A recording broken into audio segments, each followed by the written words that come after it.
तो मूवी की शुरुआत होती है और एक आवाज हमें कैनिबल्स के बारे में बताती है। यह एक ट्राइब था जो इंसानों का गोश्त खाया करते थे। इनका मानना था कि यह लोग जिस इंसान को खाएंगे उनकी ताकत उन लोगों के अंदर चली आएगी। इसके बाद मूवी को शुरू कर दिया जाता है और हमें मास्क पहने चार्ली नाम के आदमी को दिखाया जाता है, जो दरअसल यह चार्ली एक कैनिबल ही है और अब अपना पेट भरने के लिए किसी इंसान का शिकार करने के लिए डेजर्ट में निकल पड़ा है। वो यहाँ पर एक औरत के पीछे पड़ा हुआ था, जो औरत उससे काफी ज्यादा ही मात्रा में डर चुकी थी। वो डरते हुए जाकर एक घर में छुप जाती है, लेकिन चार्ली उसे देख लेता है और अपने एक्स के जरिए उसे मारकर अपने घर लेकर आता है। इसके बाद वो उस औरत के मिट से बहुत सारे मिट बॉल्स बनाता है। अपना पेट भरने के बाद इन्हें बेचने के लिए हाईवे रोड के किनारे पर आ जाता है। वो इन्हीं को बेचकर पैसे कमाया करता था। तभी हाईवे से एक गाड़ी गुजरती है और एक कपल उसकी शॉप पर आ जाता है। ये दोनों लोग आपस में लड़ झगड़ रहे थे, क्योंकि लड़का मिट बॉल्स खाना चाहता था, लेकिन लड़की वेगन थी। वो नहीं चाहती थी कि लड़का मिट बॉल को खाए। इनको मिट बॉल देते हुए चार्ली इन्हें बहुत सारे अजीब अजीब तरह से जोक सुनाने लग जाता है,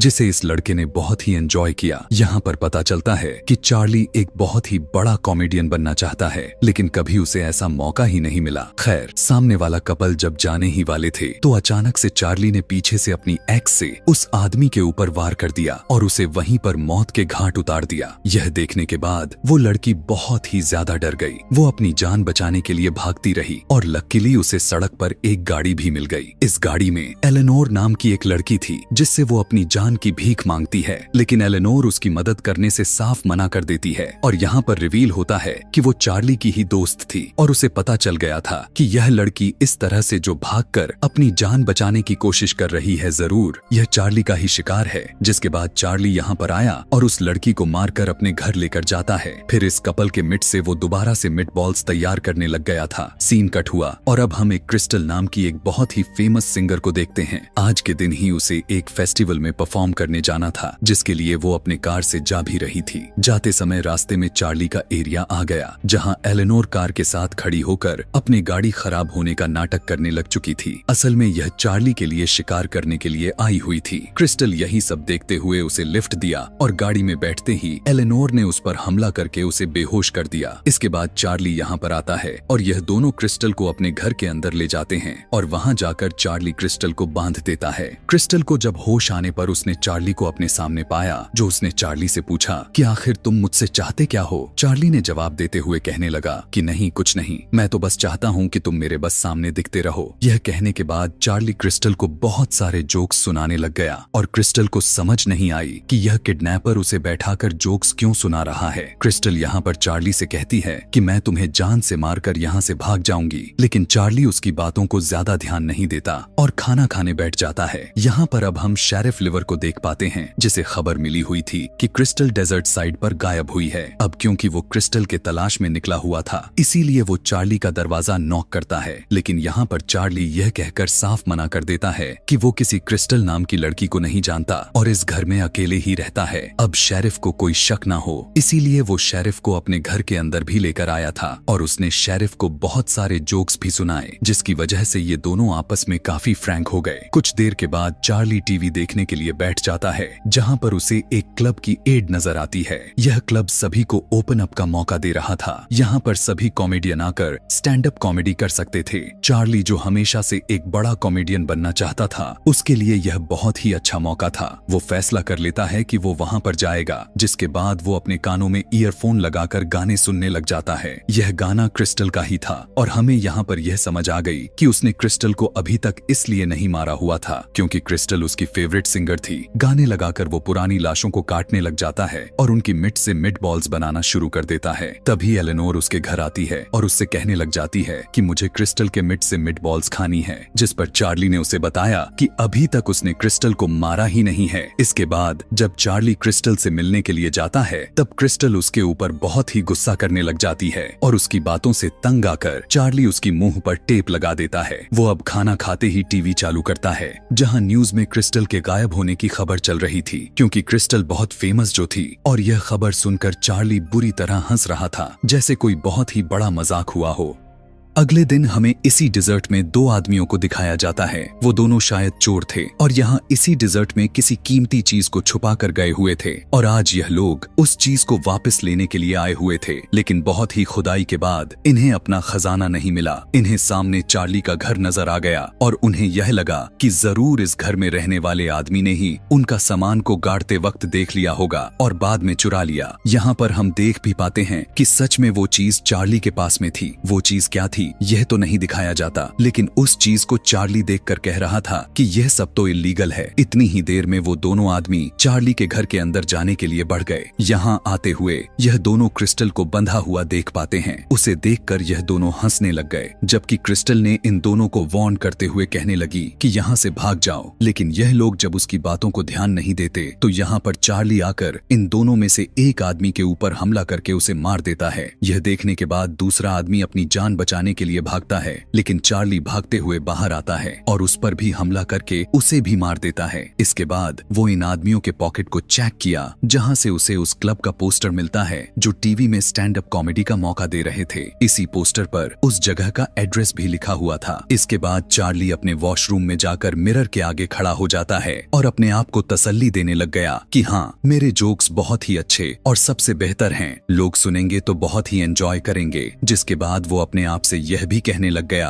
कि मैं खुद को क्यों झूठी तसल्लियां दे रहा हूँ। मैं जानता हूँ यह सारी बातें बकवास हैं और मैं यह सब नहीं कर सकता। मैं अभी इस सब के लिए तैयार ही नहीं हूँ। इसके बाद कुछ सोचते हुए चार्ली क्रिस्टल के पास जाकर उससे पूछने लग जाता है कि क्या तुम मेरी कोई मदद कर सकती हो। यह सुनकर क्रिस्टल भी हैरान हो गई। उसने पूछा कि कैसी मदद। तो चार्ली ने कहा कि तुम तो एक आर्टिस्ट हो, इतनी सारी ऑडियंस को फेस कर पाती हो, बताओ मुझे ऑडियंस को कैसे फेस करना होगा। जिस पर क्रिस्टल ने कहा कि यह तो ज्यादा कुछ ऐसा सोचने वाली बात ही नहीं है, तुम्हें ऑडियंस के बारे में नहीं सोचना चाहिए, तुम्हें बस जाकर अपने हिसाब से वहां पर परफॉर्म करना चाहिए। इंसान को जिंदगी में एक बार तो रिस्क लेना ही चाहिए। क्रिस्टल की बातों से उसे बहुत ही ज्यादा मोटिवेशन मिलती है और आखिर में वो भी तैयार होकर स्टैंड अप कॉमेडी करने के लिए निकल जाता है। शेरिफ और एलेनोर उसे पहले शो के लिए गुड लक कहते हैं और वो अपने अजीबो गरीब भेस में फन क्लब पहुंच जाता है। उसके कपड़े खून से सने हुए थे और उसकी बॉडी पर लगा हुआ खून था। वो दरअसल वो अपना हुलिया कैनिबल्स वाला बनाकर आया हुआ था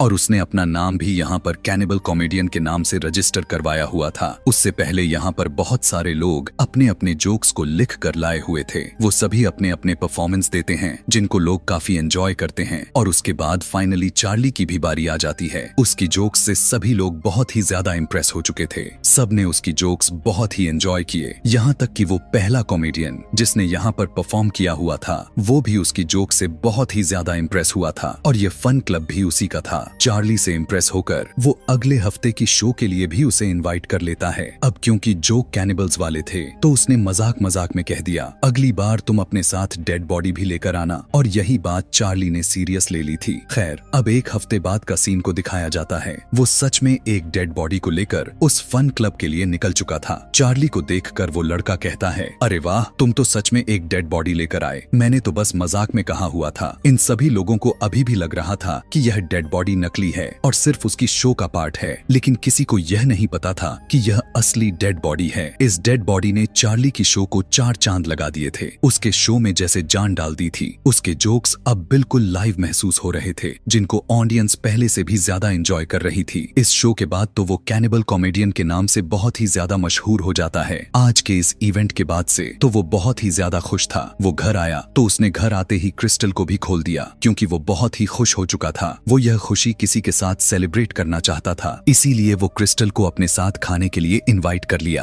क्रिस्टल जानती थी कि इस टाइम वो पार्टी के नाम पर इंसानों का गोश्त खा रही है, लेकिन उसके पास कोई दूसरी चॉइस भी नहीं बची हुई थी। अपने भूख को मिटाने के लिए उसे यह खाना ही पड़ जाता है। खैर, खाना खाने के बाद उसने दोबारा से क्रिस्टल को बांध दिया और अपने नए शो की तैयारी करने लग गया। अगले हफ्ते भी वो बहुत ही ज्यादा एक्साइटेड होकर शो में आया, लेकिन आज की ऑडियंस बहुत ही ज्यादा बकवास थी। वो हर कॉमेडियन की बेइज्जती कर रहे थे और उनके जोक को नॉट फनी कहकर अजीब तरह से हंस रहे थे। उन्हें देखकर चार्ली को बहुत ही ज्यादा गुस्सा आ गया और उसका गुस्सा तब बढ़ गया जब उसकी साथ में बैठी हुई कॉमेडियन रोने लग गई, यह कहते हुए कि इन्होंने मुझे सही से परफॉर्म भी नहीं करने दिया। और जब चार्ली की बारी आती है तो वो आदमी अपनी हरकतें जारी रखता है, उसके जोक्स को नॉट फनी कहता है और फिर उसकी कैनिबल नाम को चिढ़ाने लग जाता है। यही नहीं बल्कि वो उसे कहता है कि कैनिबल आओ, मुझे खा जाओ। यह सुनने के बाद तो चार्ली की एक्साइटेड लेवल हद से ज्यादा बढ़ जाती है।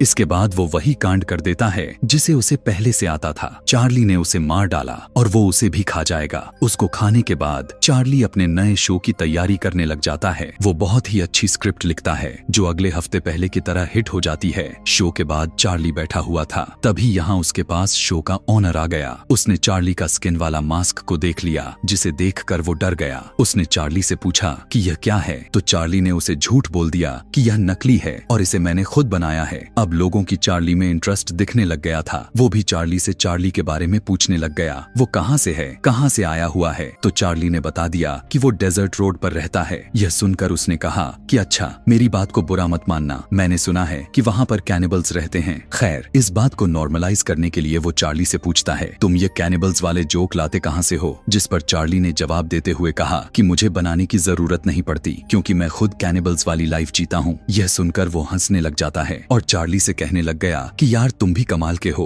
वो अभी भी चार्ली की कैनिबल वाली बातों को सीरियस नहीं ले रहा था। उसे तो बस यही लग रहा था कि चार्ली अभी भी मजाक ही कर रहा है। खैर, अब जितना लोग चार्ली को पसंद करने लग गए थे तो उससे थोड़ा जेलस भी होने लग गया था, क्योंकि वो खुद एक कॉमेडियन था और उसने अपना यह फन क्लब बनाया हुआ था। लेकिन यहाँ पर उससे ज्यादा अब लोग चार्ली को पसंद करने लगे थे। अगले दिन हमें चार्ली को घर पे दिखाया जाता है, जहाँ पर उसके पास एलेनोर आती है और उससे पूछने लग जाती है कि तुम आज कल मिट बॉल सेल क्यों नहीं कर रहे। जिस पर चार्ली बताता है कि मैंने यह काम छोड़ दिया है, मैं वो काम मजबूरी में आकर करता था, लेकिन अब मैं क्योंकि एक कॉमेडियन बन गया हूँ तो मुझे इस काम की अब जरूरत ही नहीं है। खैर, अगले हफ्ते जब चार्ली फन क्लब जाता है तो उसे पता चलता है कि सारे शो पहले से ही बुक हो चुके हैं और उसके लिए कोई सीट नहीं थी। यह देखने के बाद तो चार्ली अब बहुत ही ज्यादा परेशान हो चुका था। यह उसके साथ सिर्फ एक ही बार ही नहीं होता, बल्कि बार बार इसी तरह से होता रहता है कि जब भी वो परफॉर्म करने के लिए आता है तो सीट पहले ही बुक हो चुकी होती हैं। इस चीज को लेकर वो इतना परेशान हो चुका था